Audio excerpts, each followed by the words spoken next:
आज हम बात करेंगे फिल्म फूले की, जिसे आनंद महादेवन ने डायरेक्ट किया है।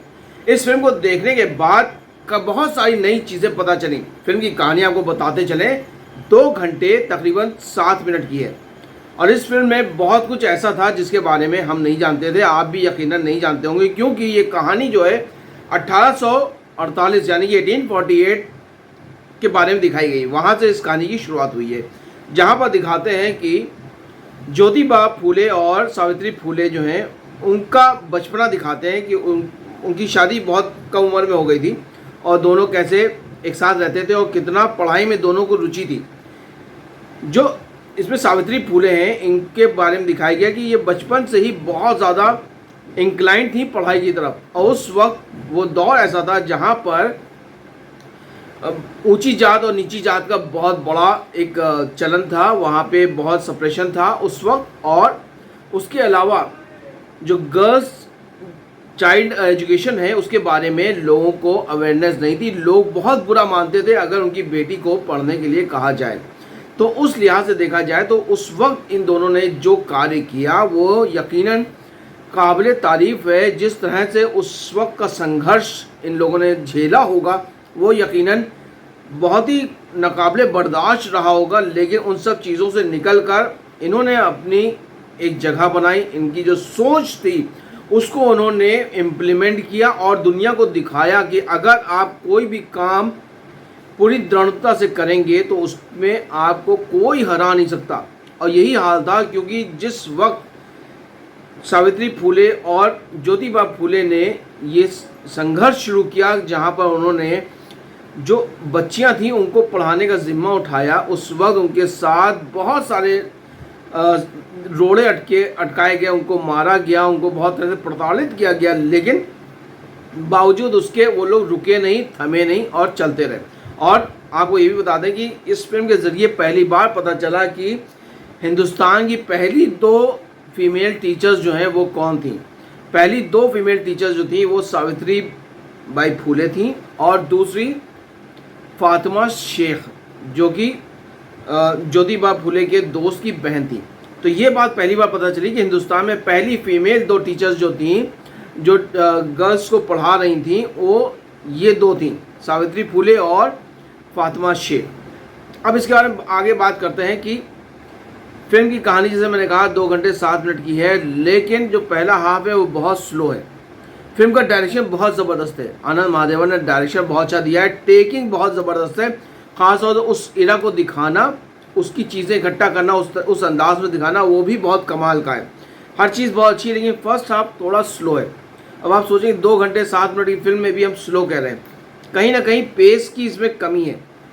जो इंसिडेंट्स थे उनको और ज़्यादा पेस के साथ और ज़्यादा डिस्क्राइब करना चाहिए था, जो कि बहुत ज़्यादा डिस्क्राइब नहीं किया है। फिल्म की कहानी इतनी प्यारी है, दिल को छूने वाली कहानी है, इसको और थोड़ा पेस देना चाहिए था।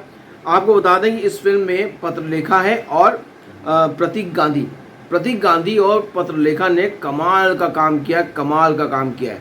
इतनी शानदार एक्टिंग की है कि बस देखते बनता है। दोनों के कमाल का काम है। हम बोलेंगे अगर फिल्म को अगर आप देखने जाएंगे और इनकी एक्टिंग को देखेंगे तो आपको लगेगा कि हाँ भाई पैसा वसूल है, लेकिन बहरहाल आपको बता रहे हैं इस फिल्म की कमर्शियल वैल्यू जो है वो 0 है। क्यों? क्योंकि आज के दौर में आनंद महादेवन ने इसे आर्ट फिल्म बनाई है। इस तरह की फिल्में जहाँ पे आज की डेट में बड़ी बड़ी कमर्शियल फिल्में जो है बॉक्स ऑफिस पर औंधे मुँह गिर रही हैं, ये एक संदेश देती हुई कहानी है जो कि यकीनन बहुत अच्छा संदेश है। लेकिन अगर हम बॉक्स ऑफिस कलेक्शन की जब बात करेंगे या कमर्शियल वैल्यू की बात करेंगे तो ये फिल्म वहाँ पर मात खाएगी, क्योंकि पब्लिक जो है वो पैसा खर्चा करना नहीं चाह रही है और जो सोचा करती है कि जब इस तरह की कोई फिल्म आई है तो उसको हम जो है एक जब OTT पे आएगी तब देख लेंगे। उसके अलावा आपको बता दें कि जब इस तरह की फिल्में होती हैं जहाँ पे एक रीजन से जुड़ी फिल्में होती हैं या किसी जातिवाद से जुड़ी फिल्में होती हैं, वहाँ पर ऑडियंस बहुत कम हो जाती है। आपको बताते चलें कि ज्योतिबा फूले और सावित्री फूले ये वो शख्सियत हैं जिन्होंने जब इनके आगे शूद्र लगता था उस शूद्र नाम को हटा के दलित नाम लगवाया। ये भी इन्हीं लोग ने किया था, यही काम इन लोगों ने किया था। और उसके अलावा आपको बता दें कि महात्मा का टाइटल जो सबसे पहले दिया गया वो दिया गया था ज्योतिबा फूले को, यानी कि महात्मा गांधी से पहले जो महात्मा का टाइटल दिया गया था वो था ज्योतिबा फूले को। लेकिन फिल्म के क्रेडिट्स में भी ज्योतिबा फूले ही आए हैं, महात्मा नहीं आए। तो कहीं ना कहीं अभी भी वो चीज़ हावी है कि मतलब जिस शख्स को महात्मा की उपाधि दी गई उसके आगे महात्मा नहीं लगता है, अभी भी ज्योतिबा फूले ही नजर आए। तो आपको ये बताते चल रहे हैं कि फिल्म में इस तरह की बहुत सारी चीज़ें हैं जो पहली बार सुनने और देखने मिली।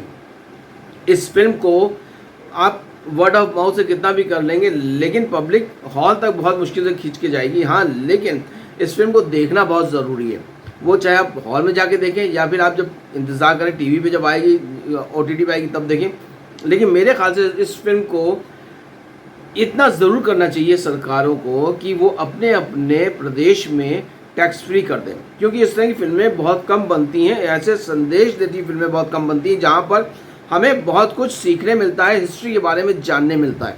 तो हमको ऐसा लगता है इस फिल्म को पूरे हिंदुस्तान में टैक्स फ्री कर देना चाहिए, जिससे पब्लिक जो है वो इस फिल्म को देखने पहुँचे और उसके बारे में जानना चाहे जाने, और ये सोचे कि किस तरह से कोई भी छोटा सा एक मूवमेंट बड़ा आकार ले लेता है, और अगर आपके जो सोच है अगर वो दृढ़ है तो आप कहीं भी कुछ भी कर सकते हैं।